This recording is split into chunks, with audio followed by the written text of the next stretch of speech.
Una decisión, una reunión cancelada y una pregunta que podría cambiar todo lo que creemos saber sobre esta guerra. Apenas unas horas antes de que altos funcionarios de Estados Unidos e Irán se reunieran, las conversaciones fueron canceladas repentinamente, sin explicación detallada, sin avances, sin acuerdo. Pero, ¿y si la cancelación no fue un revés? ¿Y si fue una señal? Una señal de que Irán cree que ahora tiene más influencia de la que cualquiera imagina. Porque mientras la atención del mundo estaba centrada en los altos, el fuego y las negociaciones, miles de millones de dólares se estaban moviendo. Petroleros estaban zarpando de los puertos, los cálculos militares estaban cambiando, y una cuenta regresiva de 60 días comenzó silenciosamente. Y aquí es donde la historia se vuelve aún más interesante. ¿Por qué China y Rusia permanecen tan calladas? ¿Por qué Irán actúa como si el tiempo estuviera de su lado? ¿Y por qué algunos analistas advierten que este acuerdo puede no estar terminando una crisis en absoluto, sino preparando el escenario para la siguiente? Esta noche iremos más allá de los titulares para descubrir la estrategia, la lucha de poder oculta y el reloj en cuenta regresiva que podría determinar lo que suceda después en Oriente Medio. Porque si las pruebas apuntan en la dirección correcta, este puede no ser el final de la guerra, puede que solo sea el intermedio. Bienvenidos de nuevo a todos. Ayer por la mañana, J.D. Vance tenía las maletas preparadas. Su avión gubernamental estaba en la pista de la base conjunta Andrews, con combustible cargado, la tripulación a bordo y el equipo de seguridad confirmado. El plan era volar a Bürgenstock, Suiza. Esta es una zona turística de lujo junto al lago Lucerna, donde se suponía que tendrían lugar las primeras conversaciones técnicas de nivel operativo entre las delegaciones estadounidenses e iraníes. Estas eran las conversaciones destinadas a comenzar a convertir el memorando de entendimiento de Islamabad en algo concreto. Y entonces no ocurrió nada. El viaje fue pospuesto. No se anunció una nueva fecha, ninguna declaración formal, solo silencio. Y en cuestión de horas, vi como todos los principales medios de comunicación adoptaban la misma interpretación. CNN, Al Jazeera, la BBC, todos dijeron esencialmente lo mismo. Irán está siendo difícil. Irán está saboteando el proceso de paz. Irán no es un socio fiable. Un ex subsecretario de Estado de Estados Unidos, Mark Kimmitt, apareció en Al Jazeera y dijo, con mucha confianza, que era, y aquí estoy parafraseándolo, una decisión muy imprudente por parte de Irán vincular el fuego en el Líbano a las negociaciones nucleares. Dijo que eso se volvería en contra de Irán. ¿De acuerdo? Quiero ser muy directo con ustedes ahora mismo. Creo que ese análisis es completamente erróneo, y creo que todo el enfoque dominante sobre lo que ocurrió ayer es erróneo. No erróneo de una manera menor, erróneo de una manera fundamental. Erróneo de la manera que ocurre cuando personas inteligentes analizan la superficie de un acontecimiento sin preguntarse qué juego se está jugando realmente por debajo. Lo que quiero hacer hoy es mostrarles exactamente qué juego está jugando Irán. Y lo que es más importante, quiero mostrarles por qué el movimiento que hicieron ayer, cancelar esa reunión en Suiza, no es un error, no es un acto de desesperación y no es sabotaje. Es, desde una perspectiva pura de teoría de juegos, lo más coherente estratégicamente que Irán podría haber hecho en este momento exacto. También quiero mostrarles algo de lo que casi nadie en los medios tradicionales está hablando, porque esta historia no trata solo de Irán y Estados Unidos. Hay otros dos actores en esta sala que no están haciendo ruido en este momento, y el hecho de que no estén haciendo ruido es en sí mismo la señal más importante de toda la situación. Estoy hablando de China y Rusia. Y explicaré por qué su silencio en este momento es más fuerte que cualquier cosa que Washington o Teherán hayan dicho públicamente. Y luego quiero guiarlos a través de lo que llamo la bomba de tiempo de 60 días, que está debajo de todo este memorando de entendimiento, porque creo que la mayoría de las personas no entienden cuál es realmente la estructura de este acuerdo cuando se lee cuidadosamente y qué significa esa estructura para lo que ocurre después del día 61. Vamos allá. Para entender la decisión de Irán, necesitan comprender un concepto que quiero presentarles hoy. Lo llamo la prueba de poder. La prueba de poder no es un concepto de ningún libro de texto. Es el marco que utilizo para describir una dinámica muy específica que ocurre en negociaciones entre poderes desiguales. Y la dinámica funciona así. Cuando una parte más débil entra en un acuerdo con una parte más fuerte, la parte más débil tiene un problema fundamental. El problema es la confianza. No la confianza en el acuerdo en sí, sino la confianza en si la parte más fuerte realmente puede cumplir lo que promete. Y específicamente, la confianza en si la parte más fuerte puede controlar a sus propios aliados. Porque aquí está la cuestión, amigos. Estados Unidos no firmó el memorando de entendimiento solo. Estados Unidos llegó a la mesa representando una coalición. Y dentro de esa coalición Israel están haciendo cosas que Irán dice que violan el artículo 1 del memorando, que establece explícitamente por escrito un cese permanente e inmediato de las actividades militares en todos los frentes, incluido el Líbano. Ahora bien, Israel no es signatario de este memorando. Estados Unidos lo firmó, pero Israel sigue bombardeando el Líbano. Justo ayer, los ataques aéreos israelíes mataron al menos a 47 personas en el Líbano. Y el ministro de Seguridad Nacional de Israel, Itamar Ben-Gvir, y esta es una cita directa, dijo: «Todo el Líbano debe arder». El secretario de Asuntos Exteriores británico calificó esa declaración de horrenda y aborrecible. E Israel siguió bombardeando de todos modos, así que Irán ahora está haciendo una pregunta muy lógica. Una pregunta que no tiene nada que ver con ser difícil o sabotear nada.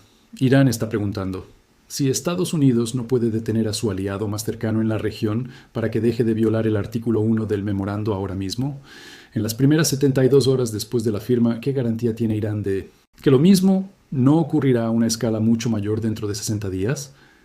Esta no es una pregunta emocional, es una pregunta estructural. Mohanad Salum, investigador del Instituto de Estudios de Posgrado de Doha, lo expresó mejor de lo que yo podría hacerlo. Le dijo a Al Jazeera, y quiero citarlo directamente: es una prueba. Los iraníes están tratando de observar si Estados Unidos realmente puede controlar o contener al lado israelí. Y luego dijo esto: si Washington no es capaz de detener a Israel de atacar el Líbano ahora, ¿quién garantizará que en el futuro Israel no ataque al propio Irán? Esa es la pregunta. Esa es la verdadera pregunta detrás de la reunión cancelada en Suiza. Y cuando lo entienden de esa manera, la cancelación deja de parecer que Irán está siendo difícil y empieza a parecer que Irán está siendo completamente racional. Porque piénsenlo desde una perspectiva pura de teoría de juegos. Acaban de firmar un memorando de 60 días con enormes beneficios económicos sobre la mesa. Están a punto de comenzar negociaciones nucleares que podrían conducir al levantamiento de décadas de sanciones. Tienen potencialmente cientos de miles de millones de dólares en camino. Y su contraparte ni siquiera puede hacer cumplir un alto el fuego en el Líbano. Una disposición explícitamente escrita en el acuerdo durante 72 horas. Si avanzan hacia la mesa de negociaciones bajo esas condiciones, están enviando una señal a su contraparte de que negociarán independientemente de si cumplen sus compromisos. Y una vez que envían esa señal, han entregado su pieza de influencia más poderosa antes de que las verdaderas negociaciones siquiera hayan comenzado.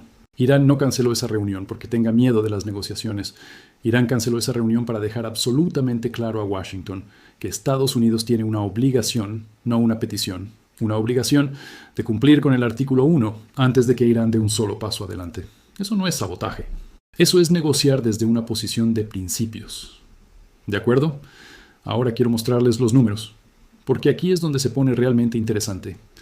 Y aquí es donde creo que la mayoría de las personas, incluso las que siguen estos temas de cerca, están perdiendo un contexto crítico. Permítanme comenzar con una cifra que creo que debería estar ocupando los titulares, pero no lo está. 20 millones de barriles. En los 6 días anteriores a la firma del memorando el 18 de junio, Irán cargó 20 millones de barriles de petróleo en petroleros. 20 millones en 6 días. Piensen en lo que eso les dice. Les dice que Irán sabía con un grado muy alto de confianza exactamente cuándo se firmaría este acuerdo y exactamente qué diría. No estaban esperando para ver qué ocurría. Estaban cargando petroleros mientras las firmas aún se estaban organizando. En el momento en que se levantó el bloqueo, ese petróleo ya estaba en barcos listos para moverse. Ese no es el comportamiento de un país que tiene incertidumbre sobre su posición negociadora. Ese es el comportamiento de un país que ha estado planificando su recuperación económica con extrema precisión, mientras simultáneamente libra una guerra. Ahora, déjenme mostrarles la configuración de Hormuz, porque esto es algo que creo que está siendo dramáticamente subestimado. La Autoridad del Golfo Pérsico y del Mar de Omán de Irán, la PGSA, acaba de emitir un nuevo conjunto de regulaciones de tránsito para el estrecho de Hormuz. Bajo estas regulaciones, cualquier embarcación que desee transitar por el estrecho debe presentar lo que llaman una declaración de información de la embarcación con 40 elementos separados. Debe presentarse al menos con 48 horas de antelación. La embarcación debe seguir una ruta específica designada por la PGSA. Esa ruta se adentra profundamente en aguas territoriales iraníes y la embarcación debe portar un seguro aprobado por la PGSA. Ahora, durante los 60 días del periodo del MOU, todo esto es gratuito. Irán está cubriendo los costos. Genial. Maravilloso. Pero esto es lo que necesitas entender. Toda la arquitectura administrativa, el sistema de presentación, el proceso de aprobación, las designaciones de rutas, el marco de seguros ya están construidos. Está en funcionamiento, está operativo. Todo lo que Irán tiene que hacer el día 61 es accionar un interruptor y decir, estos servicios ahora cuestan dinero. Y cada barco que quiera pasar por Hormuz, por el estrecho que transporta el 20% del suministro mundial de petróleo, tendrá que pagar no a un organismo internacional neutral, sino a Irán. Esto no es especulación. Los funcionarios de PGSA ya han declarado públicamente que se están preparando estructuras de tarifas para después del periodo de 60 días. Lo que ha hecho Irán es utilizar el periodo del MOU para establecer una soberanía de facto sobre la gestión administrativa del punto de estrangulamiento marítimo más importante de la Tierra. Y lo hicieron mientras el mundo estaba ocupado discutiendo si el acuerdo era justo. ¿De acuerdo?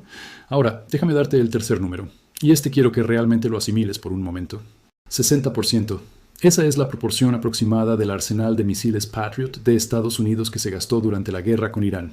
Más del 60% desapareció. Y según un informe del Wall Street Journal, reconstruir ese arsenal hasta los niveles anteriores a la guerra tomará aproximadamente 6 años. 6 años. Durante ese tiempo, la capacidad de Estados Unidos para defenderse de ataques con misiles balísticos en cualquier otro escenario, incluyendo contra China en el Pacífico, incluyendo el apoyo a Ucrania contra Rusia, se ve significativamente degradada. Añade a eso más de 1.000 misiles de crucero Tomahawk disparados, más de 40 aeronaves militares estadounidenses perdidas o dañadas y 20 bases estadounidenses en la región que sufrieron daños por ataques iraníes. El Pentágono acaba de decirle al Congreso que necesita $80.000 millones en financiación suplementaria solo para cubrir lo que ya se ha gastado. Y esa cifra, según los analistas, es una subestimación masiva. El costo total para los consumidores y contribuyentes estadounidenses, según Moody's Analytics, es de aproximadamente $132.000 millones y sigue aumentando. ¿Y qué obtuvo Estados Unidos por eso? Un memorando de 60 días, bajo el cual Estados Unidos ahora está ofreciendo a Irán exenciones de sanciones, acceso a fondos congelados y un fondo de reconstrucción de $300.000 millones. ¿A cambio de qué? A cambio de que Irán acepte mantener el statu quo nuclear durante 60 días y permitir que los barcos transiten por Hormuz. Irán todavía tiene 11 toneladas de uranio enriquecido. El programa de misiles balísticos de Irán no se menciona en ninguna parte del MOU. Hezbollah sigue armado. El eje de la resistencia sigue intacto. Quiero ser honesto con ustedes. No digo esto para ganar puntos políticos. Solo estoy haciendo los cálculos. Robert Kagan, uno de los académicos de relaciones internacionales más respetados de Estados Unidos, calificó este resultado como una victoria total para Irán y una derrota total para Estados Unidos. Richard Haass, expresidente del Consejo de Relaciones Exteriores, lo calificó como una victoria masiva para Teherán. Cuando personas de ese nivel y con esas credenciales están diciendo cosas así, creo que merece más que un simple ciclo de noticias. Ahora, quiero hacer algo que siempre intento hacer en mis análisis, porque creo que la honestidad intelectual importa. Quiero presentar el argumento más sólido posible para la otra parte. Y quiero hacerlo de manera justa, porque creo que si no puedes defender de manera convincente el argumento de la otra parte, realmente no has entendido la situación. El argumento de por qué Trump y Estados Unidos en realidad ganaron la situación es más o menos el siguiente. Trump logró cosas que ningún presidente estadounidense anterior había conseguido hacer. Eliminó a Qasem Soleimani el primer día del conflicto, el líder supremo de Irán, el hombre que había definido la política exterior iraní durante décadas, desaparecido en las primeras horas de la guerra. Destruyó partes significativas de la infraestructura nuclear de Irán. Obligó a Irán, un país que durante años se había negado a participar en conversaciones bilaterales directas con Washington, a sentarse, negociar y firmar un acuerdo formal por escrito. Y reabrió el estrecho de Hormuz, restaurando el flujo del 20% del suministro mundial de petróleo. Estos no son resultados triviales. La comparación con Nixon yendo a China no es irrazonable. Nixon fue duramente atacado en su momento. Reagan fue criticado por negociar con los soviéticos. Ambos son ahora considerados movimientos estratégicos magistrales. El argumento es que Trump ha roto un estancamiento de décadas, ha llevado a Irán a un marco de negociación y ha creado condiciones para un acuerdo más amplio y duradero. Ese es el mejor argumento posible. Y seré honesto, ese argumento no es una locura. Tiene precedentes históricos, tiene lógica interna, pero aquí está lo que ese argumento no puede explicar. No puede explicar por qué Irán conserva 11 toneladas de uranio enriquecido sin ningún requisito de reducirlo. No puede explicar por qué el programa de misiles balísticos de Irán, el programa que amenaza directamente a las bases estadounidenses y a los aliados de Estados Unidos en toda la región, está completamente ausente del MOU. No puede explicar por qué Hezbollah, después de todo lo que ocurrió, sigue armado y sigue operando en el sur del Líbano. El dinero que los comandantes militares iraníes ya han declarado públicamente que se utilizará para gastos de defensa, está fluyendo hacia Irán antes de que se hayan resuelto cualquiera de las cuestiones difíciles sobre el programa nuclear. Y lo más importante, no puede explicar la arquitectura de Hormuz que Irán acaba de construir. Porque lo que Irán demostró en esta guerra es algo que ninguna cantidad de superioridad militar convencional puede contrarrestar. Irán demostró que un país con un conjunto de herramientas suficientemente asimétrico puede cerrar la ruta marítima más importante de la Tierra utilizando drones, misiles y minas que cuestan una fracción de lo que cuesta defenderse de ellos. Y habiendo demostrado eso, ahora han construido un sistema administrativo permanente para monetizar esa influencia. Esa no es una capacidad que desaparezca cuando se firma el MOU. Esa capacidad seguirá existiendo en el día 61 y en el día 365 para siempre. ¿De acuerdo? Ahora, quiero introducir algo de lo que casi nadie está hablando, y quiero ser sincero con ustedes. Esta es la parte en la que les pido que vean una imagen ligeramente más amplia que el marco bilateral Irán-Estados Unidos que domina la cobertura. Durante todo esto, durante la firma del memorando, durante el ir y venir de JTD, Vance haciendo y deshaciendo sus maletas, durante Netanyahu diciendo que el Líbano debe arder, durante 72 horas de confusión e incertidumbre, China no dijo absolutamente nada. Ni una sola declaración sobre las conversaciones canceladas en Suiza. Ni una sola reacción oficial. Silencio absoluto. Ahora, quiero que piensen en lo que significa ese silencio en contexto. El 10 de junio, apenas 8 días antes de que se firmara el MOU, el Departamento del Tesoro de Estados Unidos sancionó a 9 individuos y entidades chinas por ayudar a la Guardia Revolucionaria de Irán a adquirir tecnología armamentística. 9 días antes del acuerdo. Simultáneamente, China había estado proporcionando a Irán imágenes satelitales para apuntar contra activos militares estadounidenses. China había estado suministrando productos químicos precursores para la producción de cohetes de combustible sólido. Y este es el punto al que realmente quiero que presten atención. China transfirió a Irán un sistema de radar llamado ILC-8B. El ILC-8B es un radar UHF tridimensional de largo alcance. Está diseñado específicamente para detectar aeronaves furtivas estadounidenses, aeronaves furtivas israelíes, el F-22, el B-2, el F-35. Todo el fundamento de la superioridad aérea estadounidense e israelí en cualquier conflicto futuro se basa en la suposición de que la tecnología furtiva hace que esas aeronaves sean invisibles para los sistemas de radar convencionales. El ILC-8B desafía directamente esa suposición. Piensen en lo que China acaba de hacer. Sin disparar un solo tiro, sin desplegar un solo soldado, China entregó a Irán un sistema que socava fundamentalmente la doctrina de poder aéreo, en la que Estados Unidos e Israel confiarían si esta guerra se reanuda después del día 61. Y China está comprando entre el 80 y el 90% de las exportaciones petroleras de Irán. Las sanciones que Estados Unidos pasó décadas construyendo se suponía que debían estrangular la economía iraní. Lo que realmente hicieron fue darle a China un descuento masivo en el crudo iraní. El mismo petróleo que habría sido vendido a compradores occidentales al precio de mercado, ahora va a China a un precio sancionado. Y China se queda con la diferencia cada año a gran escala. No creo que eso sea un accidente. Creo que es un acuerdo estructural que fue negociado entre Pekín y Teherán y que ha estado funcionando silenciosamente en segundo plano, mientras la guerra cinética ocupaba todos los titulares. Ahora, hablemos de Rusia. Rusia compartió inteligencia con Irán durante la guerra. Inteligencia de objetivos del tipo que ayuda a identificar y atacar activos específicos, específicamente infraestructura militar estadounidense en la región. Y Rusia hizo una oferta a Washington, una oferta muy interesante. Rusia dijo, en esencia, dejaremos de compartir inteligencia con Irán si Estados Unidos deja de compartir inteligencia con Ucrania. Permítanme repetir eso porque quiero que comprendan lo que significa. Rusia está vinculando explícitamente el teatro iraní con el teatro ucraniano. Moscú está diciendo, su guerra en Oriente Medio está conectada con nuestra guerra en Europa, y el activo que las conecta es el flujo de inteligencia y las reservas de municiones. Porque aquí está lo que casi nadie está diciendo con suficiente fuerza. Los misiles Patriot que Estados Unidos gastó en la guerra contra Irán, Ucrania los necesita desesperadamente para la defensa aérea contra los ataques de misiles rusos. Los Tomahawks, que fueron disparados contra objetivos iraníes, esos son los mismos sistemas que la OTAN planeaba transferir a Alemania como parte de la arquitectura de disuasión europea. 6 años para reconstruir las reservas de misiles Patriot. Eso significa 6 años durante los cuales los planificadores militares rusos saben que Estados Unidos está operando con capacidad reducida. Esto no es coincidencia, esto es coordinación. Irán, Rusia y China no necesitaban firmar un acuerdo formal para perseguir un objetivo estratégico compartido, que es agotar los recursos militares y económicos estadounidenses en múltiples teatros simultáneamente. Para que cuando llegue el verdadero enfrentamiento, cuando sea y donde sea, Estados Unidos ya esté cansado. Ese es el juego que se está desarrollando bajo la superficie de todo lo que están leyendo en las noticias ahora mismo. Y la clave es que Irán, Rusia y China ni siquiera necesitaban ganar ninguno de estos enfrentamientos de manera contundente.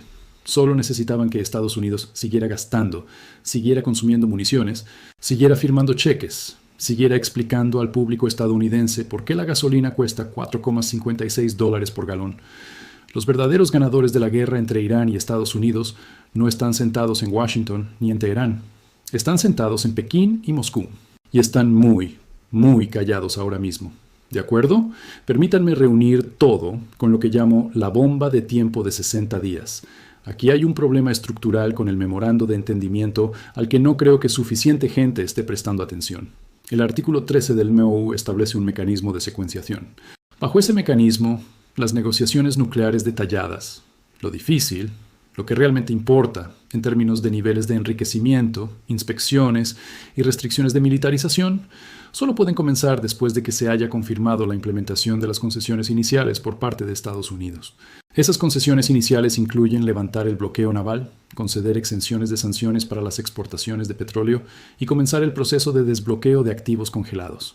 En otras palabras, Irán recibe el dinero primero. Las negociaciones difíciles vienen después, y aquí está la implicación de teoría de juegos de esa estructura. Irán no tiene ningún incentivo para apresurar las negociaciones nucleares. Cada día que las negociaciones continúan sin conclusión es otro día de ingresos petroleros, otro tramo de activos desbloqueados, otro envío de bienes fluyendo a través de fronteras que estuvieron cerradas durante meses. Cuanto más corre el reloj, más acumula Irán, y el MOU es explícitamente prorrogable. Ambas partes lo saben. Ali Baez, del International Crisis Group, dijo: "Y pensé que esta fue una evaluación muy honesta, que debido a que el MOU es prorrogable, probablemente ambas partes van a permanecer en la tierra del MOU durante un periodo de tiempo". Tierra del MOU, me gusta esa expresión. Es una especie de limbo diplomático donde ninguna de las partes tiene que tomar una decisión difícil, pero una de las partes está recaudando ingresos y reconstruyendo su capacidad militar, mientras que la otra está tratando de mantener unida una coalición política interna que se está fracturando desde múltiples direcciones al mismo tiempo. Hablando de eso, el 65% de los adultos estadounidenses desaprueban la gestión de Trump de la guerra con Irán. 65%, y eso se midió antes de que los términos del MOU fueran completamente públicos. El 92% de los demócratas desaprueban, pero más interesante aún, el 28% de los republicanos también desaprueban, lo que para una iniciativa de política exterior de un presidente republicano es una cifra muy significativa. El senador republicano Roger Wicker, presidente del Comité de Servicios Armados del Senado, dijo que el MOU entregó las ganancias de la operación Epic Fury. La organización de defensa pro-israelí WANI dijo que no puede apoyar el acuerdo tal como está estructurado actualmente porque carece de mecanismos de cumplimiento. Obama continuó en NBC y dijo, y esta es una cita directa: "Ahora hemos librado una guerra, gastado miles de millones y miles de millones de dólares, sometido a nuestras fuerzas armadas a una enorme presión. Mucha gente ha muerto, y parece que estamos de vuelta donde estábamos antes de comenzar la guerra, excepto que quizá estamos un poco peor". Ese es un expresidente diciendo que Estados Unidos está peor después de esta guerra que antes de ella. Esa no es una opinión marginal de un crítico partidista. Ese es Barack Obama, el hombre que negoció el acuerdo nuclear original con Irán, diciendo que las cuentas no cuadran. Mientras tanto, el líder supremo iraní Khamenei envió un mensaje afirmando que Trump firmó este acuerdo por desesperación después de agotar todas las fuentes de presión disponibles. Y un parlamentario iraní llamado Kosari dijo algo que pensé que era muy revelador. Dijo que en las próximas negociaciones, Irán debe actuar de tal manera que Estados Unidos nunca sienta que la República Islámica de Irán necesita negociaciones con Estados Unidos. En otras palabras, la estrategia de negociación de Irán para los próximos 60 días es proyectar fuerza, no urgencia. Entonces, aquí es donde estamos. Irán está proyectando fuerza. Estados Unidos está internamente dividido. El reloj de 60 días está corriendo. Los temas nucleares difíciles ni siquiera han sido abiertos. Líbano sigue ardiendo. Khamenei dijo que quería más de 14 puntos de este memorando. ¿Qué sucede después del día 61? Les daré 3 escenarios. Y quiero ser honesto en que no estoy seguro de cuál de ellos ocurrirá. Podría estar equivocado en todo esto. Escenario 1. El MEU se prorroga. Ambas partes acuerdan que necesitan más tiempo. Irán continúa recibiendo beneficios económicos. Las negociaciones difíciles siguen posponiéndose. Este es el escenario más probable a corto plazo, porque es el camino de menor resistencia para ambas partes. Escenario 2. El acuerdo colapsa.